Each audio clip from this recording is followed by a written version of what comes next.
Hi, everyone. Welcome to week 4.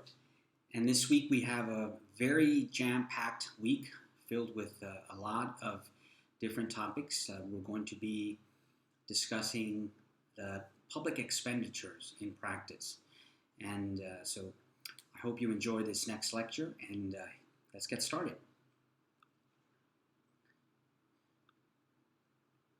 So, for this lecture, we are covering chapter 10, 11, 12, and 13, if I'm not mistaken. So, chapter 10 begins with a framework for analysis of expenditure policy. And as we have done in the previous lectures, we are going to be focusing on our focus questions, right, as a guide.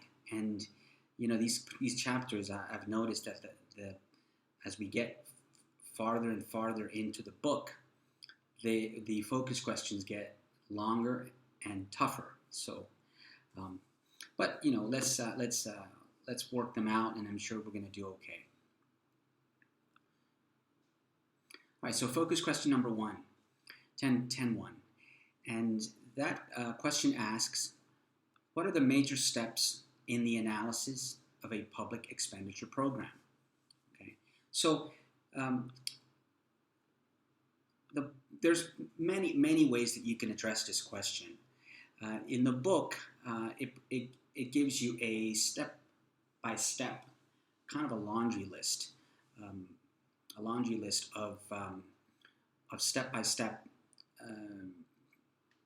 processes that you need to go through, right?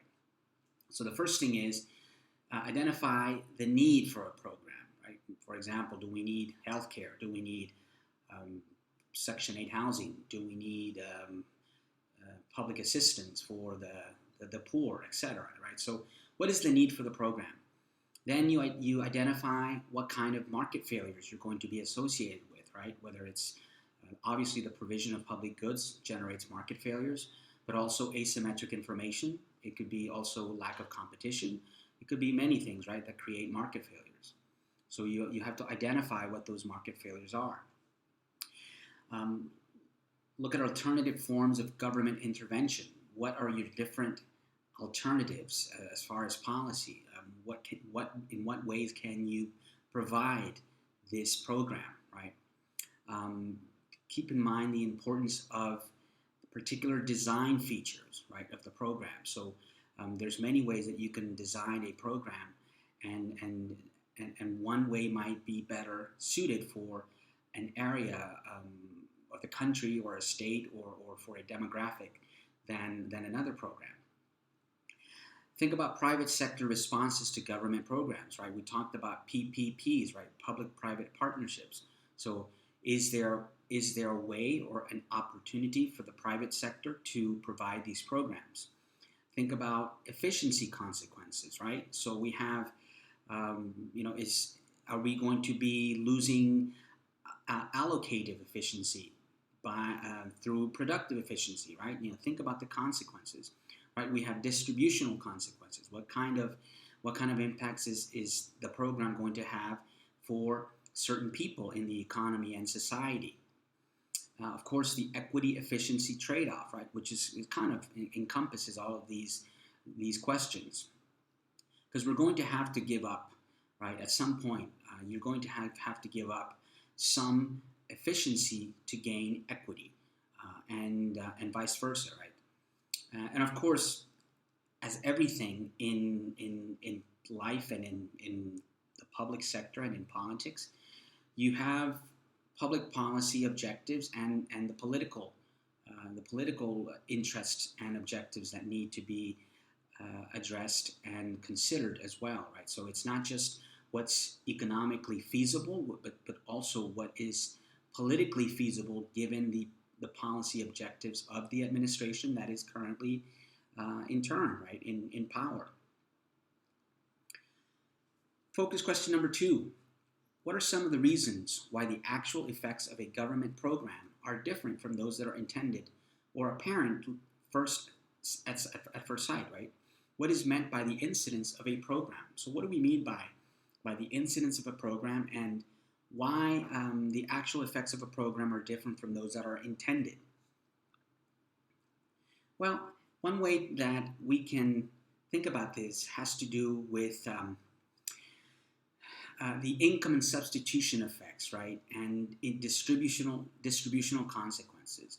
First of all, let's take a step back and think about what do we mean by the income and substitution effects. Well, uh, think about bologna, right, or as you see in the picture, bologna, right, bologna sandwiches, right, which is considered, I grew up with bologna sandwiches, right, but it was cheap meat, right? It's cheap meat. It's not the best meat in the world, but you make do, right? But um, what happens when you have an income effect, or the income effect occurs? The income effect is when our income increases, right? So what happens when our income increases? Do we continue consuming bologna sandwiches? And the answer is depends, right? But most often than not, if bologna sandwiches or bologna meat is considered an inferior good, right? What ends up happening is we stop consuming bologna and we start consuming, or we substitute away to a higher quality salami or pastrami, or better quality cold cut, right? And that is the income and substitution effect. As far as distributional consequences, right? Think about intertemporal distribution effects, right? How is the program going to affect today's consumer and beneficiary versus tomorrow's consumer and beneficiary, and in fact tomorrow's taxpayer, right? So you have intertemporal, which means different time periods. Sometimes in economics we talk about intertemporal substitution, which means people substitute consumption in today's period to consumption in tomorrow. And we see that in terms of savings, right? That's what savings is. We give up consuming today so that we can consume when we are older, when we retire. So think about those intertemporal distribution effects, right? So that's the incidence of a program. Why are some programs said to be inefficient?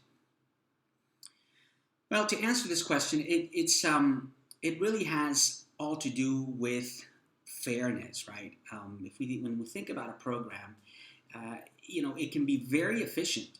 A program can be very efficient, meaning that it can be productively efficient in terms of the cost of production. You can have a very productive and low cost, efficient production of a resource, but it doesn't necessarily mean that it is allocatively efficient, right?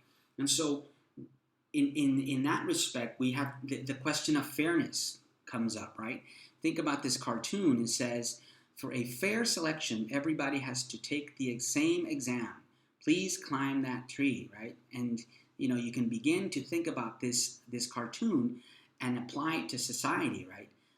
We can't measure everybody in the same way for certain things, right? Because a fish cannot climb the tree, but it doesn't mean that the fish is any less efficient, right? The same thing with an elephant, right? So how do you measure efficiency, and what is fair, right? And of course, we see in this cartoon that if you think about fairness of opportunity, it's absolutely efficient. But in terms of fairness of outcome, or fairness of in terms of equity, it is not. It could never possibly be fair in that way, because you're setting up certain individuals for failure because they're simply don't have the characteristics or are unable to achieve that same goal as are others. Right? Question 10.4. How are the distributional impacts of a program assessed in practice? Okay, so how do we assess this in practice? Well, if you think about the example that the book gives us, which is education, right? One example is the political process related to vouchers, right? Should government provide vouchers to education, right? Um, do they achieve allocative efficiency? Do they achieve? Are they are, are they efficient in terms of um, equality of opportunity? What about equality of outcome? Right? Do they achieve those those goals, those objectives? Right? Are they producing perverse incentives in for the schools as well as for government and for the individuals who are using and who are benefiting from these? Right?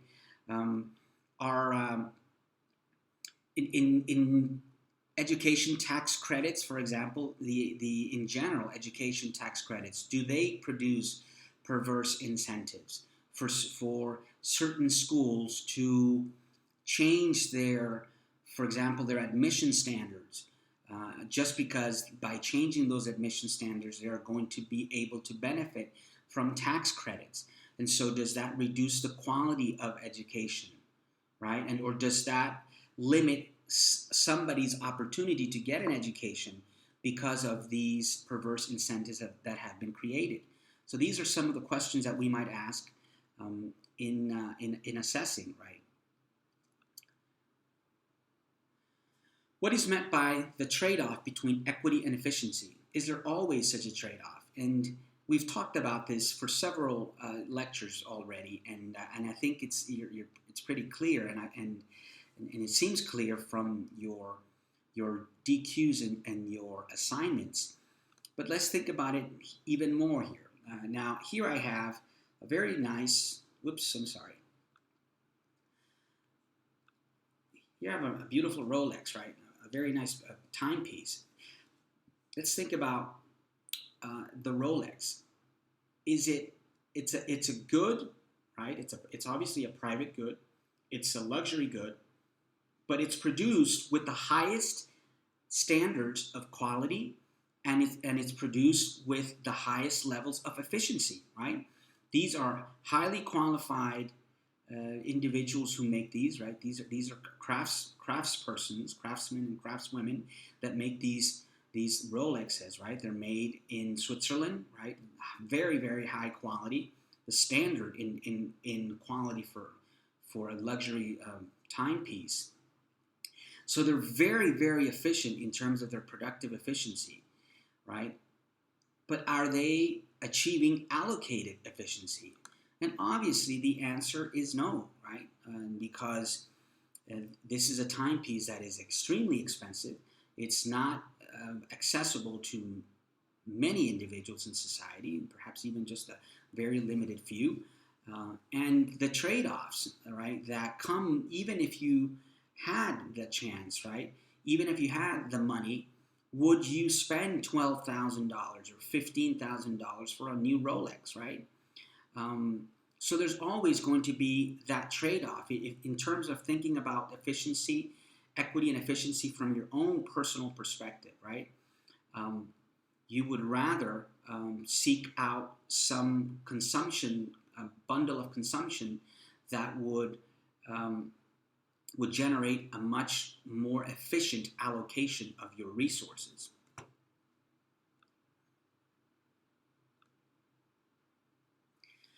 Why might an understanding of the political process be relevant for an understanding of the design of government programs? All right, well, it's relevant because it all comes down to our ability to decide. And how do we decide in the political process?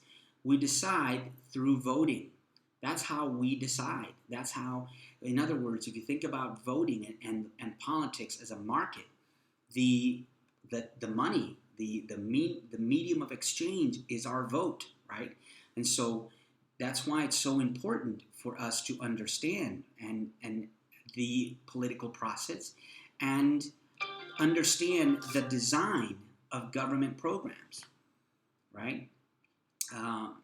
Because that way we are better able to discern which are those programs that best match our needs and desires as voters and members of society, so that we can then use the currency in the political process, which is the vote, to quote unquote consume those, right? Promote that, the consumption of that through the ballot box. Of course, the bureaucracy, right? The bureaucracy also is important, because it's not only sufficient that we vote and elect individuals, representatives, to make decisions for us, but also the bureaucracy in terms of the administrative state in the United States, which is gigantic, and it includes three different levels of government, right? It's a federalist system. So you have federal, state, and local government. And so the bureaucracy is huge. And those decisions that we vote, for which we vote individuals into office, still need to be executed efficiently and effectively by the public sector. And that is the administrative state, right?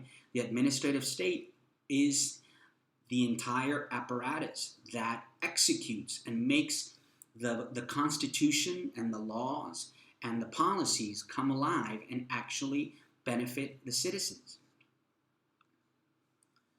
Okay, so that's chapter 10. Let's go to chapter 11. Evaluating public expenditure.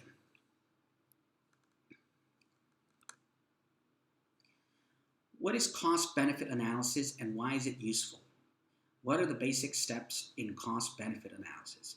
So I'm guessing that most of you have, if not heard the concept of cost-benefit analysis, probably have done some cost-benefit analysis yourselves, right? Whether in your personal lives or in your professional lives as well. So what is cost-benefit analysis? Well, it's simple, as the concept says. You analyze the costs of an action, of a decision, of an allocation, of a distribution. You analyze the costs associated with it, and then you compare them to the benefits associated with that decision, that allocation, that distribution, etc., or a project, right? In the private sector, firms have many alternatives for investment, and they might look at alternative A, B, and C. Well, they will analyze the costs and the benefits of each of the alternatives and then decide which one is the best one. In the public sector, you also do that same calculus, right? Of course, you have budgets to work with, and so the cost-benefit has these budget restrictions, but still follows the same logic. So what is the cost-benefit analysis? Well, first you identify the set of possible projects. You identify the full consequences of each alternative, and by this we mean all the consequences, including opportunity costs, right? Assign a value to each input and output, right? And this is a hard part, because it's hard to assign a numerical value, a monetary value, to some of the costs and some of the benefits. And then you add up the costs and benefits to estimate the total profitability of the project, right? And so obviously, if the benefits exceed the costs, then you undertake the project. So that's the general idea. How does private cost-benefit analysis differ from social cost-benefit analysis? Right. Well, it has all to do with, the type of scope. It has to do with scope, right? With public sector cost-benefit analysis, we are usually dealing with a wider range of impacts. So social benefit analysis is a much wider range of impacts, not just profits, not just, for example, if you're thinking about this from a finance perspective, it's not just the time value of money, it's not just the return on investment, it's not just the perhaps the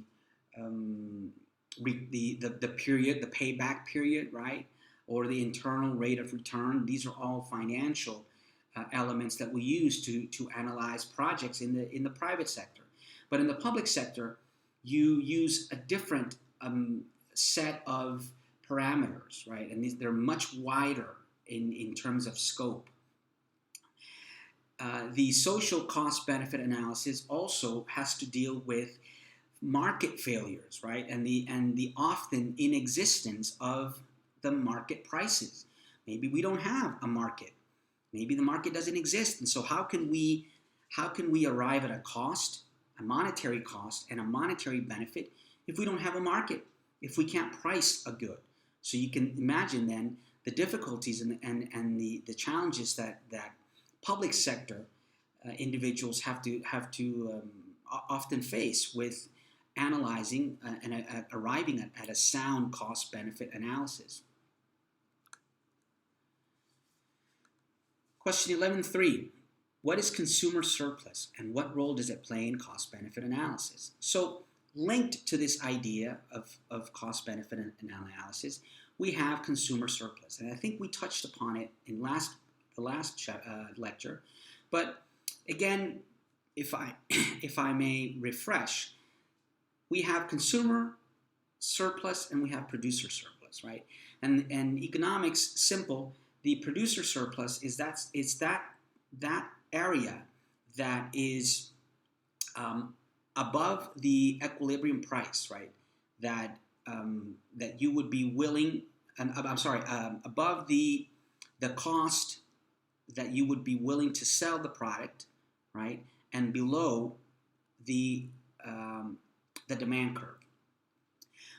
Consumer surplus is that part that is below the price that you have to pay and below the demand curve. Okay, and so so in layman's terms, it's basically the price that you would have been willing to pay for something and how much you actually paid for it. So, for example, in today's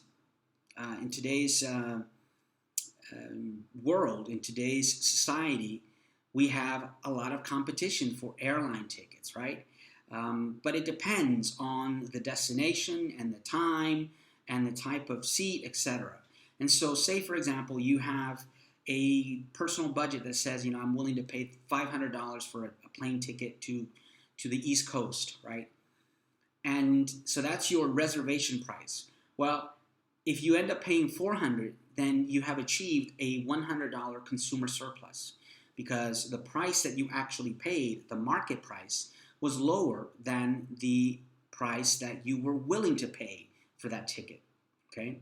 So that's consumer surplus. So if you think about this, going back to our question in the context of cost-benefit analysis, what we seek then as public servants or individuals that are assessing cost-benefit analyses for projects, what we are trying to find is those projects that generate the most or the highest levels of consumer surplus. And that's the idea, that we seek those projects which are going to generate the highest consumer surplus. In other words, voters were willing to spend X amount of dollars, say $1 million in low-income housing, and we were able to get a project for $800,000. So we achieved a $200,000 consumer surplus through that very efficient allocation of those resources for that particular good. Okay? All right, focus question 11.4. How does the government value non-marketed benefits of a project, such as time or lives saved? Okay, so here we begin to get into some philosophical and perhaps existential questions, right? What's the value of life, right? So how does government value non-market benefits, such as time or even life, right? Longevity, the time with family or the time at leisure, okay? And so the idea, right, that time is money is true, right? Time is money. I think it was Benjamin Franklin that coined that very famous phrase, time is money.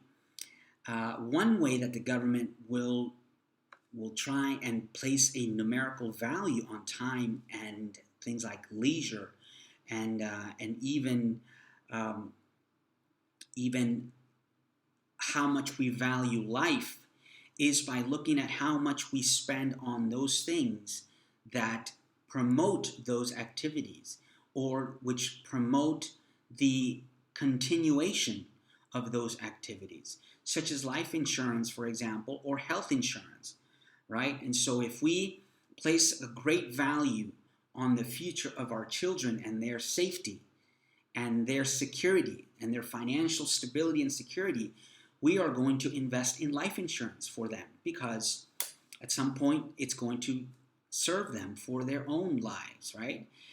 If we value our life and we want to be here longer, then we are going to perhaps spend some of our budget in health insurance to help us live longer, be healthier, and get cured when we are sick, right? Prevent us from dying of an illness, right? And so that's sometimes how the government will find ways to place a numerical value on health insurance or on our valuing of life for us and for our descendants, right? Also wages, right? Wages. What's one way to measure how much we value our leisure time? Because if you see that people are willing to work for X wage, let's say $20 an hour, then that means that people would likely, and of course if you see people not willing to work at $15 an hour, then you know that people value their leisure time somewhere lower than 20, right? Lower than 20, but probably somewhere in between 15 and 20. So you begin to get these approximations, these shadow prices, which we call sometimes in economics. What discount rates should be used for valuing future benefits and costs in social cost benefit analysis? So here it gets complicated. And the reason it gets complicated is because usually we would think about using either the savings rate or the borrowing rate as the discount rates that we could use to value a project or how much something is worth to us. But the problem is that it has to do with time. It has to do with risk and uncertainty and the changes that occur through life, right? Because life is constantly changing. And so while we use the social discount rate, which by the way includes all of the potential costs, and also opportunity cost, but beyond that, the problem with using the social discount rate is that we are assuming that the citizens of the future are going to value things in the same way that we have valued them. And that may not necessarily be true, right? And we also don't know what kind of technological changes are going to take place, which are going to create changes to those valuation, those calculus, the calculus that we have used to make these decisions, because we may very well be much more efficient in the future to produce certain things than we are today. And so maybe we are undervaluing or overvaluing leisure, because we might be much more able to and much more willing in the future to not work so much. Maybe we are going to be a much more efficient world, and the time that we work in the day won't be 8 hours. Maybe it will be 6 hours or even 4 hours. So it becomes hard, sometimes even impossible, to determine to use these discount rates, right? Whether it's the borrowing rate or the savings rate, to value future benefits and costs, because we just don't know.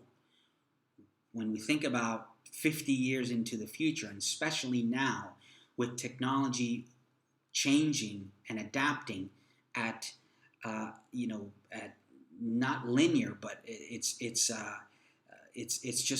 growing at an exponential rate and changing exponentially. We don't know what we are going to be like as a society and what kind of values we're going to have as a society and as a world in the next 30, 40, 50, or 100 years, right? So it makes it very difficult to make those decisions into the future. How should risks be treated in cost-benefit analysis? How should distributional concerns be brought into the analysis? Okay, risk is fundamental. It's fundamental in any kind of cost-benefit analysis. In fact, if you don't consider and manage risk, you are not strategically doing cost-benefit analysis or any kind of planning, whether it's government planning or private planning. Risk, the management of risk, including the mitigation of risk, is essential. It is a necessary condition for efficient allocation of resources. In fact, that's why it makes it so difficult to arrive at a completely efficient allocation of resources, because sometimes we overvalue risk and sometimes we undervalue risk. Okay, so one of my favorite movies is Dumb and Dumber. Okay, one of my favorite funny movies, and I think I know the movie by heart. But one of the funny scenes was when Lloyd Christmas asked I forget her name, Mary Swanson, and he asked her if there was a chance that they would end up together. And he said, "So you're saying there's a chance?" And she said, I think the chance she mentioned was 1 in a million, right? And so that's the reason I bring that up, is because it has all to do with probability. Okay, so going back to our question, how should risks be treated in cost-benefit analysis? And the way that we treat them is through probable outcomes, or the probability of an outcome, right? That's how we treat them. We make, sometimes you've seen them, decision trees, right? You might have decision tree, what if you do this? What if you do that? What if you do the third thing, right? And then for each of those potential alternatives or potential outcomes, you have a probability, an expected probability of occurrence, or an expected probability of a payout. And so based on that probability, will determine whether A, B, or C is the desired choice. So how should distributional concerns be brought into the analysis? So aside from risk, we have to measure what we call certainty equivalence, right? So you measure consumer surplus, measure non-pecuniary benefits. So non-pecuniary benefits are non-monetary benefits, right? So you have to think about all of those non-pecuniary benefits when you're thinking about a project. Well, you can imagine then how hard it becomes when you're thinking about all of these possible non-monetary benefits and costs that are associated with a decision. Valuing marketed goods in the presence of market failure, right? We're talking about publicly provided goods or public sector goods, and generally speaking, these are going to, because of either the legal or constitutional or political limitations and restrictions of their allocation, you cannot exclude certain people. And so it's going to generate market failure, because it's going to generate the market failure from public goods, even if they are not pure public goods. But also, it has to do with distributional considerations and things like who is impacted, and whether everybody is impacted the same way. So, for example, if a policy that protects citizens from earthquakes, right? So a government-funded earthquake insurance. Well, that's great for people in California, right? The San Andreas Fault is there. And so that's something that Californians would really, really go for. And other folks that live in places where earthquakes are at least the probability of occurrence is high. But if you live in an area where there hasn't been an earthquake in 200 years and the probability of it is minimal to none, then what good is that policy for you? So you have to think about these distributional considerations that not everybody weighs and values a benefit in the same way because of these differences in how the risk is affecting different people in different places. How can government assess past expenditure efficiency and effectiveness? In what ways can post-expenditure evaluation improve future public sector performance? Well, how do we assess and improve past expenditure efficiency and effectiveness? How can government assess it? All right, so let's take that first question. Well, let's think the one way that you can do it is by looking at what you have done in the past. So, for example, if you were building a bridge, and here is the beautiful Golden Gate Bridge, which I love. I love San Francisco, and I love this bridge. And so, the beautiful Golden Gate, right? Well, if you wanted, think about it, if you wanted to build a bridge, suspension bridge like the Golden Gate, well, you would take the Golden Gate as an example and think about what have been the benefits, how the Golden Gate had, what kind of an impact it has economically, socially, in terms of tourism, right? I mean, it is a tourist trap, right? It is a tourist destination. It's a world tourist destination. And so think about that impact, right? So if you were thinking about deciding whether it makes sense to build another type of bridge like this, say in San Diego or, I don't know, maybe another state, maybe Florida, okay, maybe along the Keys or something, I don't know. But if you were thinking about that, you might look at a past experience to see how that came out, whether it was positive, whether it had a negative or detrimental impact on the municipality, or in this case, the city of San Francisco's economy, or the state economy, right? These are the questions that you would ask to see if it makes sense, especially if it makes sense now in the year 2020, right? In what ways can post-expenditure evaluation improve future sector performance? So we kind of touched upon that, but one way that you could answer this question is by looking at what's happening today, looking at policies today, and thinking about short-term outputs versus long-term outcomes. Okay, so for example, if you have a policy that seeks to improve the efficiency of federally funded student loans, well, you might want to look at a comparative performance measurement, like, for example, graduation rates. So if you're spending billions of dollars a year in federal funding student loans, right, Title IV funding, and your the graduation rates in U.S. colleges and universities is going down, well, there's something wrong, right? There's something that's not right. And especially if you are able to pinpoint whether those students were on financial aid, right? And how many of them fell through the cracks, and how many of them actually graduated. And so these are some of the ways that you can assess the performance, right? You look at short-term outputs. In fact, you look at short-term inputs and outputs versus long-term outcomes.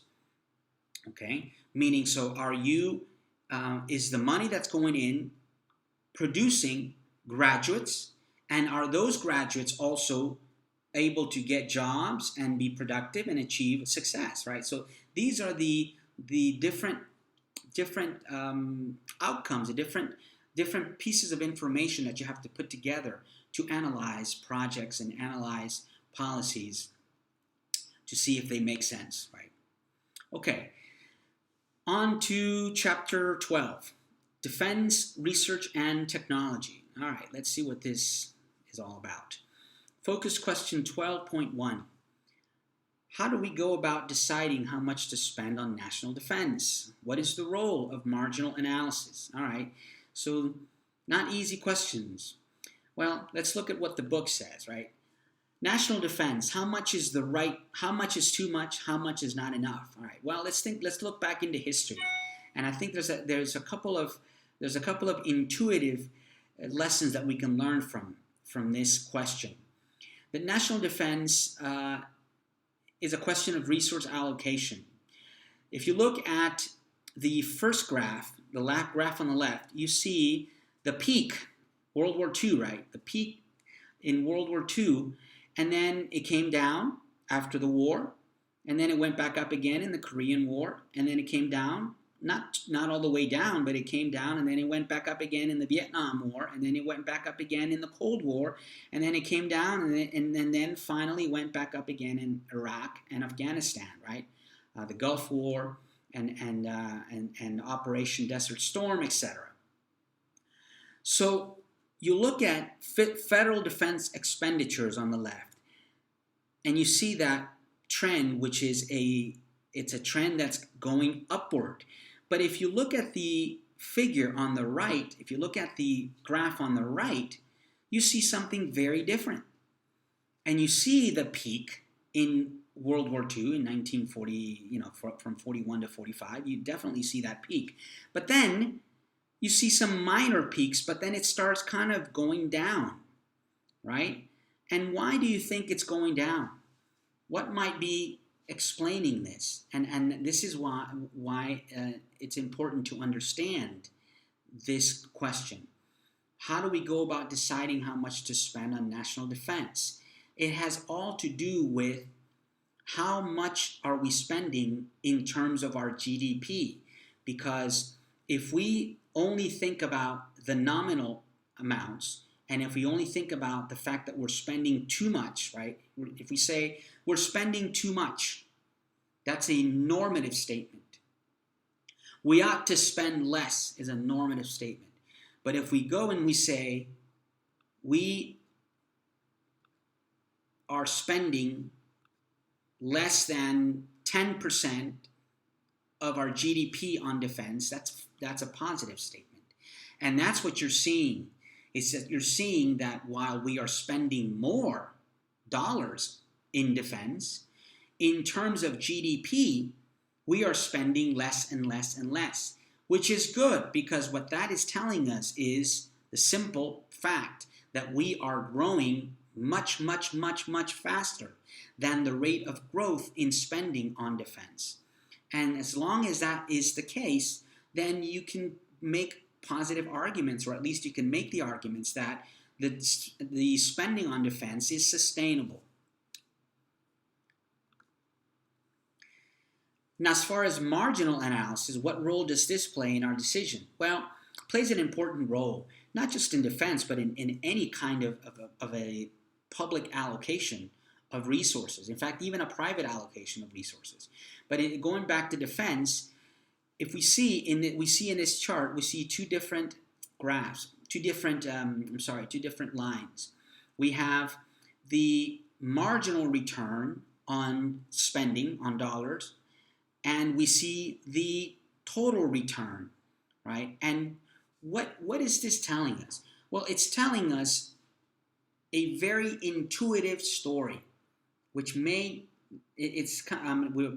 talk about it here in a minute, but it's guiding us, it's leading us to one concept, one idea that is the central idea that drives our need for spending in defense, okay? But what this is giving us here is that we are spending a lot of money on missiles, right?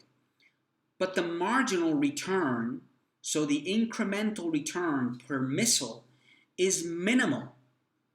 And it's going down and down and down and down. As you can see, the curve is going down, and it's reaching zero. It's not at zero, but it's reaching. You can see it. It's very close to the bottom. And you see total return, which goes up, and you see it that it's flattened. And so, what does this mean? Well, it means that every missile that we make, that we add to our arsenal, only incrementally, only has a marginal return on that missile investment. Because what difference does it make to have 600,001 missile versus 600,000 missiles, right? That one missile doesn't make that much of a difference, neither in terms of the capacity to destroy, right? Nor in other terms, right, of deterrence, which is what we're getting to here. And so the total return, you see, is flattening. And it's flattening because total return is a function of marginal return. And as marginal return is decreasing, total return is also decreasing. But why then do we insist on spending in defense then? Okay? What is the current issue concerning defense strategy and their implications for the level and allocation of defense expenditures? Why is it that the government continues to spend on defense? And it has to do with one thing, and it's deterrence, the all-important role of deterrence. If you think about going back into history, right, going back to the 1960s, in fact, the 50s, right, after the Second World War, the U.S. and Russia were allies in the Second World War. And then Korea came, and then that was the end of that, right? And then Vietnam, and of course that even got worse, right? And so the U.S. has been in a Cold War, or was in a Cold War with the Soviet Union for many years, up until the fall of the Berlin Wall, right, in the end of the Cold War. But during that time, the U.S. and the Soviet Union at the time saw themselves as needing to build their arms arsenal, their missile arsenals. Why? For deterrence. Because they knew that if they didn't build the arsenal and keep up with the other, there was at least some incentive for the other side to take advantage of that. And so the only way that either side was able to maintain a stable, even though very dangerous, but a stable equilibrium was through a tit-for-tat strategy. We call it a tit-for-tat strategy in game theory, right? Where actor A does one thing, so actor B retaliates with the same. And so I build one missile, you build another missile, and so that's how it became.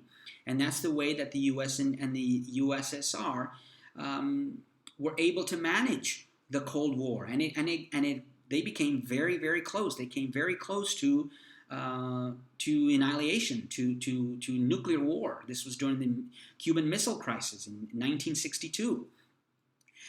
And so we use game theory to analyze deterrence, and it's inherent in game theory, right, where actor A and reacts to actor B. But this is why the U.S. Found it necessary to continue building its arsenal, right? Of course, what's happened now is, since the end of the Cold War, we are no longer in that kind of a relationship with the Soviet Union, in fact, because it doesn't exist anymore. But even the remnants of the Soviet Union, right, Russia, it's no longer that Cold War type of a relationship. And so the U.S. is considered the most powerful nation in the world as far as its capacity for destruction is concerned, military, right? But now we have other problems. That no longer do we have these two superpowers controlling the level of threat in the world. But now we have to deal with smaller powers, right? And smaller countries that are now able to, because of technology, have been able to develop weapons of mass destruction. Remember Iraq, Iran, North Korea, okay, China perhaps. These countries have now access to some very powerful and destructive weapons. And so the efficient allocation of defense is driven by deterrence. The U.S. feels that it must deter any kind of an action, of an offensive against the United States, because if anybody takes that action, they will likely face some catastrophic consequences, right? So that's the role of deterrence, and that's what drives the spending in national defense. What are some of the key ways by which the Defense Department is currently attempting to increase its efficiency? All right, so like anything, you have to make changes and you have to adapt, and policies change, and administrations come and go. And so these changes do have an impact on the expenditures and the outlays that go for these types of programs. So some of the ways that the Defense Department is perhaps trying to reduce its expenditures, or increase its efficiency, actually, I should say, is by a number of things. For example, downsizing. You've heard downsizing. It's a concept that means that companies will downsize. They will lay people off. They will cut people's hours.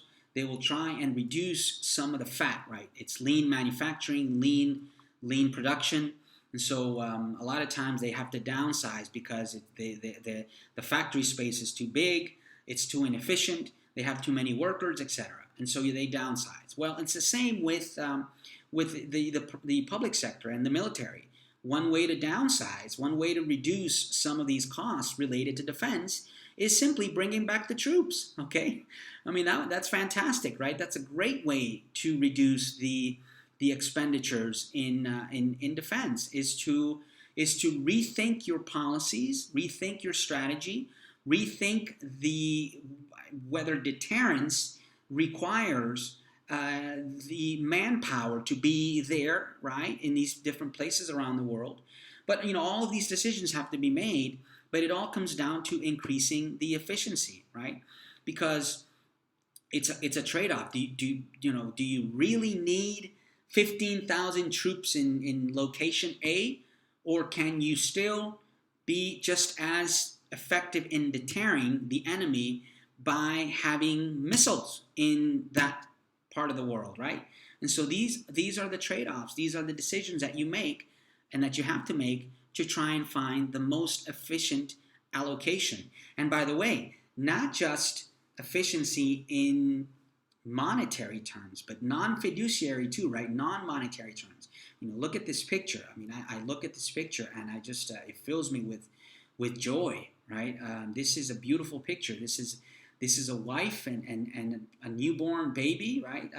Maybe meeting her daddy for the first time. This is wonderful. This generates all sorts of positive externalities for them as a family, for the society, for their community, for their families. It's just it's so powerful that you think about the impact, the positive impact that policies can have in society. It's really something to see. What is the rationale for government actions to promote research and new technologies? Right. So, government needs to continue its function. Right. They in fact, when you think about defense and you think about some of these actions that may not be the most desirable ones, but they're necessaries, right? Necessary evils, if you will. Okay. So what is the rationale for government action to promote research and new technologies? Well, one, if you think about one rationale, is first the obvious general rationale, which is to eliminate or mitigate market failures, right? Government needs to continue working on improving its provision, its delivery, its production of goods and services for its polity, for its citizens, right? And so if it can promote through grants and research, right, from public institutions, government, like the National Science Foundation or government research grants, those are intended to enhance and to promote the study and science and research and technology so that government can help solve some of the problems of society in better ways, reduce waste, reduce pollution, reduce crime, reduce social injustices, right? So that's one incentive. The other incentive is to maintain the edge, right? And if you think about something like the space, right, a space program, we don't need to send a rocket to space. The U.S. doesn't need to do that. The U.S. didn't need to invest billions of dollars in the space shuttle program. In fact, going back to the Apollo program, right? And it doesn't need to invest money in SpaceX and these new programs that are now. In fact, it's the idea is to at some point to have commercial, right, commercial space programs, right? And so the government doesn't need to do that, but it feels that it must do that to keep its edge in the exploration of that next frontier. Because if it doesn't, others will, right? Other countries will. And so if you want to be the leader and to be safe and strategic about the next frontier, you need to continue devoting your resources into those programs, right? So maintaining the edge is a big rationale for government expenditures in some of these areas. What are intellectual property rights? How well do these address the problem of underinvestment in research? So when a musician writes a song, right, or an album, right, that album is protected. It's got a copyright, and if somebody takes it and uses it as his or hers, they can go to jail, right? It's against the law. So property rights, right? Property rights for books, for music, for any kind of intellectual property. So this is good. This is very good because it promotes science. It promotes investment in research. It promotes ingenuity, individual ingenuity, right? But it can also have a negative impact, right? It can also create some perverse incentives or negative externalities. And the problem with this is it has to do with, for example, patents. Okay, if a company who has invested a lot of money in research and development for a for a drug or a technology, once they achieve it, right, the government will award them a patent for X amount of years where nobody else can benefit from that technology. But what happens with these patents sometimes? It's great for the company, but it can also lead to an undersupply of research, because once this company or X company has gained that patent, the incentive for other companies to continue research in that area is removed, because the gains from the patent are awarded to that company. And so sometimes these patents can reduce the competition in certain areas.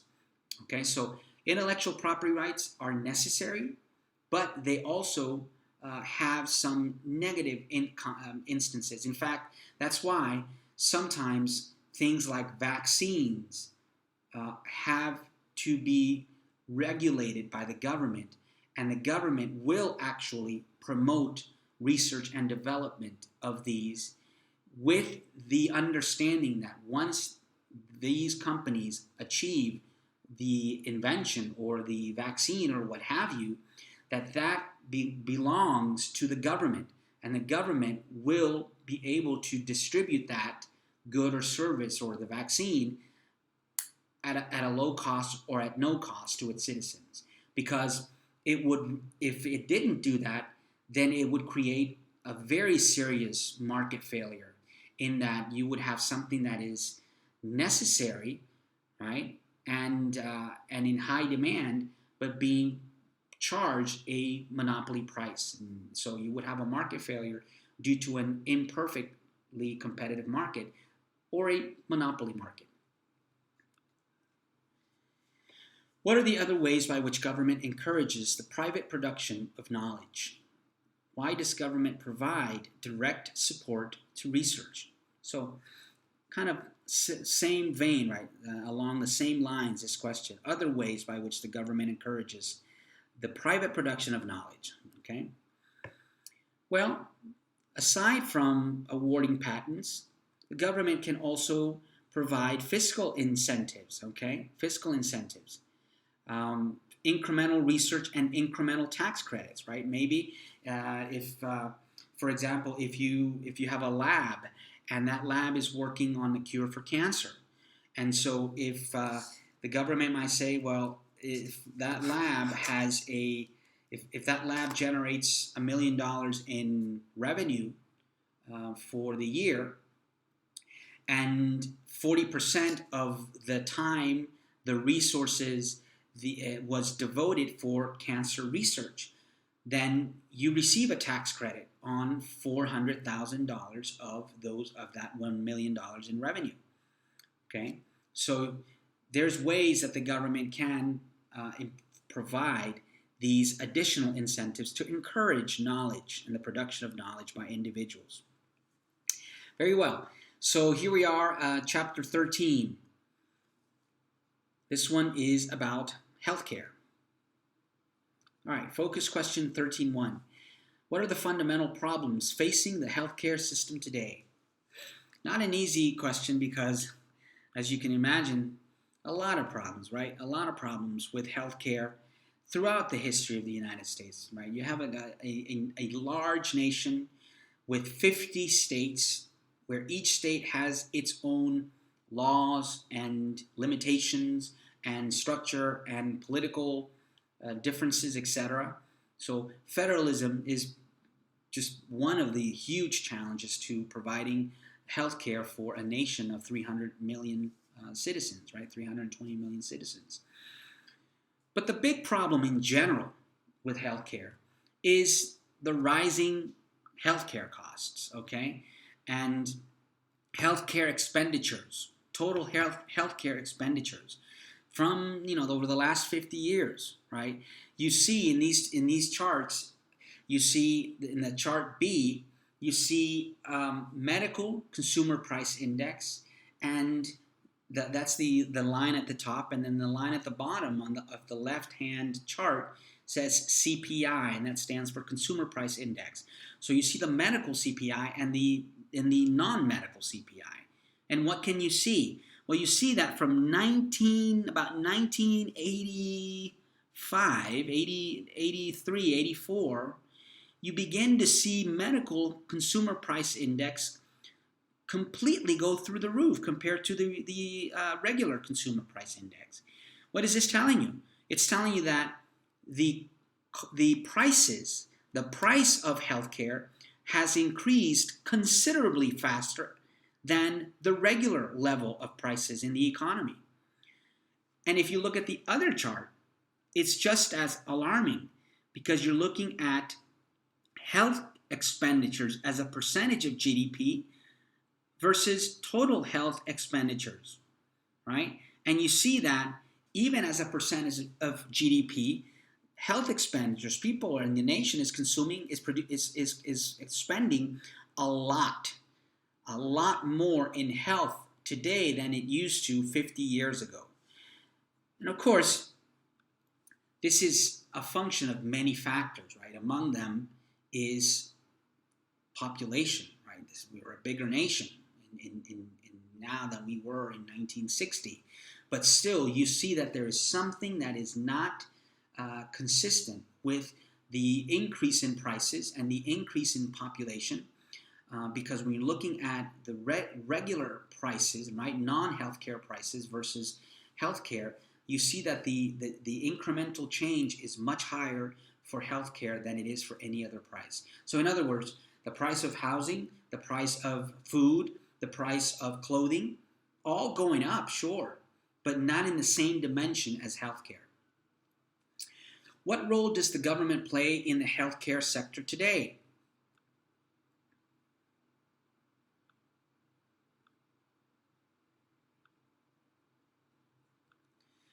So the government plays obviously a fundamental role, right? A very important role. Not the only role, mind you, but it does play a very important role, right? Its obvious first role is its primary role is to correct market failures, right? Correct market failures. That's the first role. The second role is, and by the way, how does it correct market failures? Well, it corrects market failures by providing things like Medicare or Medicaid, right? Medicare is health insurance for the elderly. So if you are 65 and over, you apply for Medicare. If you are poor, on the other hand, have low income, right? If you fall below a certain level of income, then you apply for Medicaid, which is a welfare type of program. And so these are ways that the government will correct the market failures that may arise from healthcare. The government can also provide some fiscal incentives, right? Fiscal incentives in the way of, say, for example, a doctor that works in the inner city, or a doctor that works in low-income neighborhoods, or a town where the citizens are of a certain level of income. That doctor might have an incentive by the government to provide his or her services so that those individuals are able to get a decent health service at a low cost, or a low price for them, lower the cost of provision for the doctors so that the doctor can in fact provide those services. So there's ways that the government can do that. What are the reasons for government action? What are the market failures? What are the ways in which the market for healthcare differs from markets for other commodities? Why do concerns about distribution play a particularly large role in healthcare? Okay, so lots of questions here. Let's see if we can answer them. Well, what are the reasons for the market failure in healthcare? Well, many reasons, right? But it has really to do with the traditional, classic market failures, elements of market failures that we find in many of the publicly provided goods or public goods, right? Imperfect information. The government doesn't know your risk. The government cannot perfectly discriminate one citizen versus another as far as who is healthier, who has more needs, which citizen eats better, which citizen exercises, right? So the imperfect information, asymmetric information, makes it difficult for the government to be able to efficiently provide this, right? So going back then, what are the market failures? What are the ways in which the market for healthcare differs from markets for other commodities? And the concerns about distribution. So we talked about imperfect information. We also have limited competition, right? um, the government will assign certain providers, right, that meet certain criteria, and in fact, in certain towns or jurisdictions, you are limited to a doctor. You have maybe one or two, three choices, and that's it, right? You cannot just pick any provider, and so, especially when you're talking about welfare programs, right? Um, so limited competition, the absence of profit motive by some providers, right? And so some providers will only provide a type and a quality of service that meets the type of payment that they're getting, right? And so it lowers the quality, and it really has a negative impact on the health of the individuals and on the service that they're getting. Of course, legal issues, right? And legal issues, constitutional issues, and then finally, health insurance companies, which drive the costs of healthcare up, right? But those costs don't necessarily reflect a better quality of healthcare service for the user. What are some of the problems that arise from the fact that a large fraction of healthcare costs are covered by insurance? What problems confront insurance providers? Well, insurance providers confront similar problems that the government confronts. In particular, right, the problem of moral hazard and adverse selection. Okay, so how does the insurance company know that whether you are a risk-loving individual or risk-fearing individual? Does the insurance company know that you like to rock climb without protective gear, perhaps, or that you like to race cars, right, in the middle of the night and for money, whatever? The insurance company doesn't know that. And so because it doesn't know that, and here you say, for example, you decide to get an insurance policy, once you have this policy, this health policy, this health insurance, the idea that you become much more risk-loving has been supported by the literature. It has to do with moral hazard, right? Those that get the insurance tend to behave in a way that makes them much more prone to needing that coverage because their actions and their behavior adapts to this new protection. Also, adverse selection. Okay, the problem with adverse selection. And adverse selection means that those individuals who get the insurance are the ones that likely are the ones that tend to be the riskier individuals. And so you have that problem, right, where, yeah, you're insuring people, but you're insuring the ones that are the most likely to need the insurance. The ones that don't need the insurance are likely not to want the insurance because they don't race cars, they don't go out late, they stay home, they practice very safe sports, etc. And so those perhaps make decisions and they figure, you know what, I don't need insurance. And so the insurance companies are likely insuring the ones that are the most likely to need it, right? And of course, that's transactions cost too. That, like anything in economics, it is not free of transactions costs. And so it's not just as if you get insured and the insurance company sends you $100 a month for your healthcare costs. No. The insurance company has a building and has employees and has lawyers and has all of this infrastructure that it has to keep up. And so the administrative costs, the transactions costs associated with insurance, health insurance coverage, are so great that they make the entire system inefficient. And so some of the problems then with the insurance healthcare system in the U.S. What are the key public policy issues today? What are some of the ways in which costs can be contained or insurance coverage extended?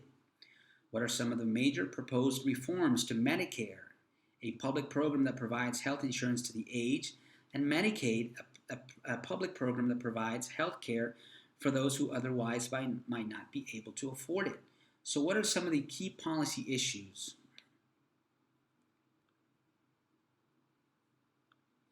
Well, nothing really new, right? High costs, so the high cost of healthcare, limited coverage, right? Even those who are covered, right? The elderly through Medicare. Yeah, they have coverage, sure, but does it cover everything? Does it cover, is the quality that's expected and desired, right?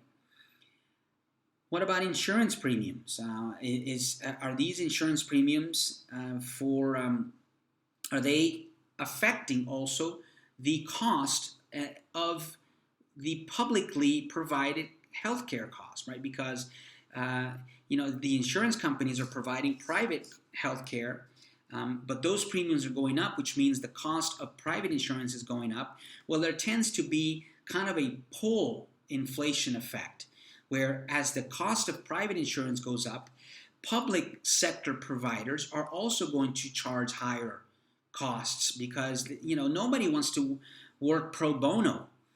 The doctors aren't working pro bono, right?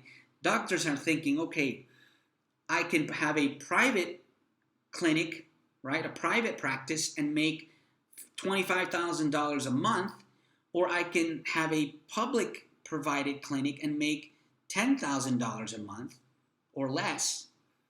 Obviously, the doctors, they'll say, well, you know what?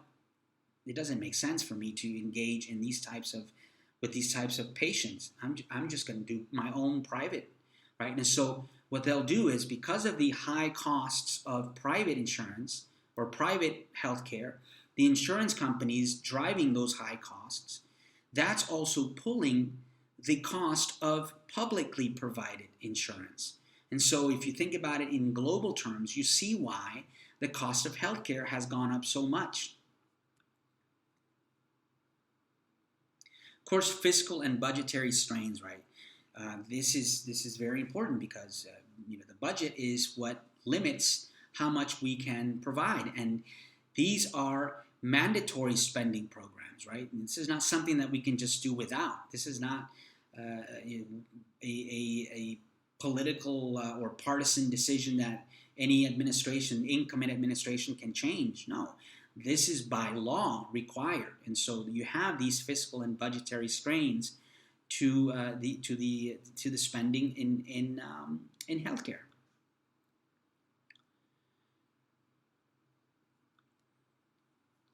So how do we fix this? I think I skipped the question. Yes.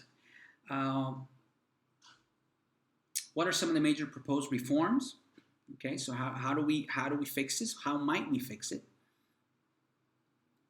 Well, we can start by eliminating distortions, right? If we start eliminating tax distortions, maybe we can improve some of those inefficiencies that occur in the market. Improve incentives, right, for public providers, for private providers, even for individuals to behave healthier, right? Better management of healthcare providers, promote competition, which drives down prices, right? So these are some of the things that we can do for reform. Okay, to summarize, I like this picture. It's got the spending, right, and you have the elephant, which is the symbol of the GOP, and the donkey, which is the symbol of the Democratic Party. And so you have these two, and the elephant says, "I say we reduce it by 2 drops," and the Democrat says, "That's draconian. I say 1 drop." Right? Obviously, it doesn't make a difference, right? The spending levels are so great, and they are going to end up drowning them both, right? But here they are wagering over 1 drop versus another. And it kind of is an analogy of what happens in Washington and what happens in government, okay? So in summary, I leave you with a few thoughts here. We vote with our feet and our wallets. And this is an idea that means that people will move to places that make sense for them financially, right? And also make sense for them as far as their needs, their expectations, their wants, right? If they live in a state that is not spending the money the way that they want the money spent, they're going to move out from that state to another state. Perhaps they don't want to live in that state because the tax base is too high, the taxes are too high. And so people vote with their feet and their wallets, right? If you're doing really well, you're likely to vote a candidate in, or re-elect a candidate. And if you're not doing very well, you're likely not to re-elect a candidate. It's also all about trade-offs, right? Anytime we talk about public expenditures, we're talking about trade-offs, okay? And the trade-off between efficiency and equity. There's no way to get around it. You're going to lose efficiency to achieve equity, and vice versa. And so there's really no way to get around it. In some way, shape, or form, there's going to be a loss. It's just a matter of finding that Pareto efficient allocation where you cannot make somebody worse off you can't make somebody better off without making somebody else worse off. And then last one is the concept of fairness. Fairness is subjective because you hear the word fair. Well, that's fair. This is fair. We want a fairer distribution. We want a fairer world. Yeah, we all would like that. But fairness is subjective, and it's determined by the individual or the entity or the government who decides what's fair. And so it's fair according to whom and according to what parameters, right? And so it's important for us to understand that fairness perhaps needs to be left out of the analysis when we think about what the efficient allocation of resources and the best decisions for society are, because the minute we start thinking about fairness, we start getting away from sound economics. And I think that is not the right way to go. Okay? All right, so I hope you enjoyed this presentation. And as always, God bless. Thank you.